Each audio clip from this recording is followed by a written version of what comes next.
তো শুধু দুনিয়ার লাভ থাকলেই চলবে না, আখিরাতে লাভ আছে কিনা সেটাও খুঁজতে হবে। তো প্রত্যেকটা জিনিসের একটা পজিটিভ নেগেটিভ দিক থাকে। আমরা যদি সোশ্যাল মিডিয়া প্ল্যাটফর্মসগুলো ইউজ করি, বা ধরুন যে টিকটক ইউজ করি, আমার কোনো টিকটক আইডি নাই, আবার টিকটকের ইস্যুটা রেজ করে আমি যেটা বোঝাতে চাচ্ছি যে সোশ্যাল মিডিয়া প্ল্যাটফর্মের আসলে কোনো দোষ নেই, দোষ হচ্ছে ইউজারের। প্রত্যেকটা জিনিসের একটা পজিটিভ দিক থাকে, একটা নেগেটিভ দিক থাকে। সো আপনি পজিটিভলি এটা ইউজ করতেছেন কিনা, দ্যাট ইজ দ্য কোশ্চেন। এবং সেটা অ্যাজ এ বিলিভার আমাদেরকে কিন্তু নিজের সাথে নিজের একটা বোঝাপড়া লাগবে যে আমি আসলে টিকটকে কি আপলোড দিচ্ছি, হোয়াট ইজ দ্য কন্টেন্ট। এই যে আমরা কন্টেন্ট ক্রিয়েটর বলতেছি, আমি একজন টিকটকার, আমি আসলে কি আপলোড দিচ্ছি, আমি একজন ইউটিউবার, আমি আসলে কি আপলোড দিচ্ছি, দ্যাট ইজ দ্য কোশ্চেন। কারণ একজন বিশ্বাসী সে বিশ্বাস করে মা ইয়ালফিযু মিন কাওলিন ইল্লা লাদাইহি রাকিবুন আতীদ। একজন বিশ্বাসী সে যাই বলে যাই করে এটা আল্লাহ তাআলা কিরামান কাতিবিন ফেরেশতার মাধ্যমে রেকর্ড করিয়ে রাখে। ওয়াকুল্লা শাইইন আহসাইনাহু ফি ইমামিন মুবিন। সূরা ইয়াসিন আল্লাহ তাআলা বলছেন ইমামুম মুবিন নামক ভিডিও রেকর্ডারের ভেতরে আমি সব রেখে দেবো। সো আপনি টিকটকের ভিতরে কি করতেছেন এটা সেদিন দেখবেন। ইউটিউবের ভিতরে আপনি কি আপলোড দিলেন, এজ এ কন্টেন্ট ক্রিয়েটার কি কন্টেন্ট গেল আপনার, দ্যাট ইজ দ্য কোশ্চেন। শুধু ওখানেই না, এই সমাজেও কিন্তু সম্মানিত অসম্মানিত হওয়ার ব্যাপার আছে। আপনার কন্টেন্ট দেখে একজন মানুষ আপনার ব্যক্তিত্বকে জাজ করে, ঠিক কিনা?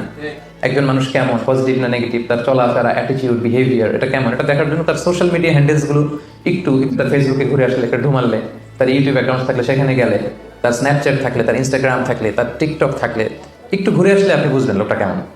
খুব সহজ কিন্তু। সো এখানে রিমাইন্ডার হচ্ছে পজিটিভ জিনিস যেন যায়। আমি ঢাকা ট্রিবিউন এবং ডেইলি স্টারের যে নিউজগুলো এগুলো দেখি, ইংলিশ নিউজ পেপার, আমি কিছুদিন আগে দেখলাম যে TikTok removed more than 2.6 million videos from Bangladeshi content. Bangladeshi content যে তৈরি করে গত বছরের শেষের দিকে তারা 2.6 মিলিয়ন, দ্যাট মিনস 26 লক্ষেরও বেশি কন্টেন্ট ডাউন করেছে, রিমুভ করেছে। কারণ কি? Rubbish, absolutely rubbish content. কি কন্টেন্ট তারা তৈরি করছে তারা নিজেরাও জানে না। সো এটা তো একজন ইউটিউবারের কাজ হতে পারে না, এটা তো একজন টিকটকারের কাজ হতে পারে না, এটা তো একজন সোশ্যাল মিডিয়া হ্যান্ডেল যারা ম্যানেজ করে বা অপারেট করে এটা তাদের কাজ হতে পারে না।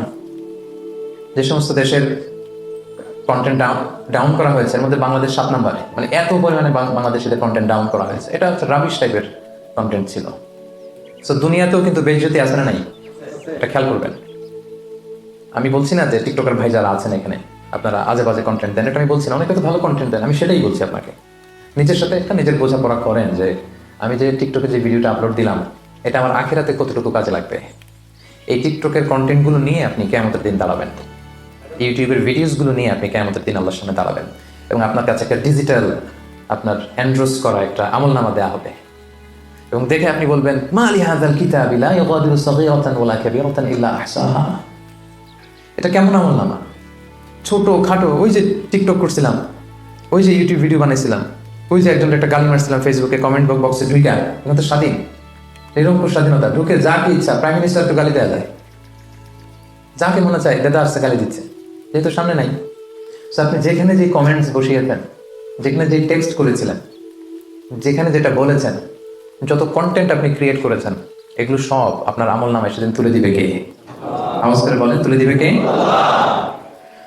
সো কিয়ামতের কঠিন ময়দানে আপনি কি কন্টেন্ট নিয়ে দাঁড়াচ্ছেন এটা একটু খেয়াল করবেন। এই দুনিয়ার জীবনটা এটা একটা ধোঁকা, এটা একটা মায়াজাল, এটা একটা মরীচিকা। এই রং ধরা যৌবন জং ধরে শেষ হতে বেশি সময় লাগবে না, খুব অল্প সময়। এই যে ইয়াং যারা আছেন, কি ড্যাশিং চেহারা, নাদুস নাদুস চকচকে, হ্যাঁ, কি সুন্দর কুচকুচে কালো চুল, থাকবে না এটা একদিন। সো দুনিয়ার এই সামান্য ভোগের সামগ্রীর জন্য আমরা টিকটকে, আমরা ইউটিউবে, আমরা সোশ্যাল মিডিয়া হ্যান্ডেলসগুলোতে যেন কোনো অশোভনীয়, কোনো অশ্লীল, কোনো আজে বাজে কন্টেন্ট যেন আপলোড না দিই। This is my first and foremost reminder tonight. আজকের এই সুন্দর সন্ধ্যায় প্রথমেই যারা আপনারা এগুলো ইউজ করেন, যারা আপলোড করেন, যারা কন্টেন্ট ক্রিয়েটর, আপনারা ভালো কিছু কন্টেন্ট আপনারা ডেভেলপ করবেন। আপনারা এন্টারটেইনমেন্ট করতে চান, okay fine, good and fine, হালাল এন্টারটেইনমেন্ট আপনি আপলোড করবেন। আপনি ভাববেন কিভাবে একটা হালাল এন্টারটেইনমেন্টকে প্রমোট করা যায়, কিভাবে একটা ইসলামের কথাকে সুন্দরভাবে তুলে ধরা যায়, কিভাবে শিক্ষণীয়, এডুকেশনাল, শিক্ষণীয়, মোটিভেশনাল, সোশ্যাল, যেটা মানুষের উপকার করবে এরকম কন্টেন্ট কিভাবে দেওয়া যায়। সবসময় এটা খেয়াল রাখতে হবে যে আমি যা করি এটা কিন্তু রেকর্ড হয়ে যায়, এবং কিয়ামতের ময়দানে সেটা নিয়েই কিন্তু আল্লাহ তাআলার সামনে দাঁড়াতে হবে, এবং আমার এই শক্তি, সামর্থ্য, আমার এই যৌবন, আমার এই ক্ষমতা, দাপট কিছুই থাকবে না, এক সেকেন্ডও লাগে না এটা আল্লাহ থামিয়ে দিতেছি কিনা, সেটা আমাদের খেয়াল করতে হবে। যে কোনো মুহূর্তে চলে যেতে পারে। এই যে আমি আলোচনা করছি, এখন আমি মৃত্যুর কোলে ঢলে পড়তে পারি না, কথা বলেন না কেন? পারি না? পারি। সো কে কখন আমরা চলে যাবো সময় তো ভাইরা আমরা এটা জানি না, এবং সেটা হচ্ছে ধ্রুব সত্য যে আল্লাহর সুপ্রিম কোর্টের কাঠগড়ায় আমাদেরকে দাঁড়াতে হবে। কি টিকটক বানালাম, কি ইউটিউব বানালাম, কি কমেন্টস করলাম, কি বক্তব্য দিলাম, কাদের সাথে মিশলাম, আমার অ্যাক্টিভিটি কি ছিল, আল্লাহর সুপ্রিম কোর্টের কাঠগড়ায় পাই টু পাই কিন্তু হিসাব দিতে হবে, সব হিসাব দিতে হবে। সো আমার প্রথম রিমাইন্ডার হচ্ছে আমরা যেন কল্যাণের পথে থাকি, আমরা যারা সোশ্যাল মিডিয়া হ্যান্ডেলস ইউজ করি আমরা যেন প্রপারলি এটা ইউজ করি, শিক্ষণীয়, শোভনীয়, মার্জিত, ভদ্র এরকম কন্টেন্ট যাতে আমরা ইউজ করি। পারা যাবে তো ইনশাআল্লাহ? আজকেই ইকোনমিদের সাথে বোঝাপড়া করেন যে আমার কন্টেন্টগুলো কেমন, শিক্ষণীয়, শোভনীয়, শ্লীল, ভালো, মার্জিত, ভদ্র যদি হয় ফাইন।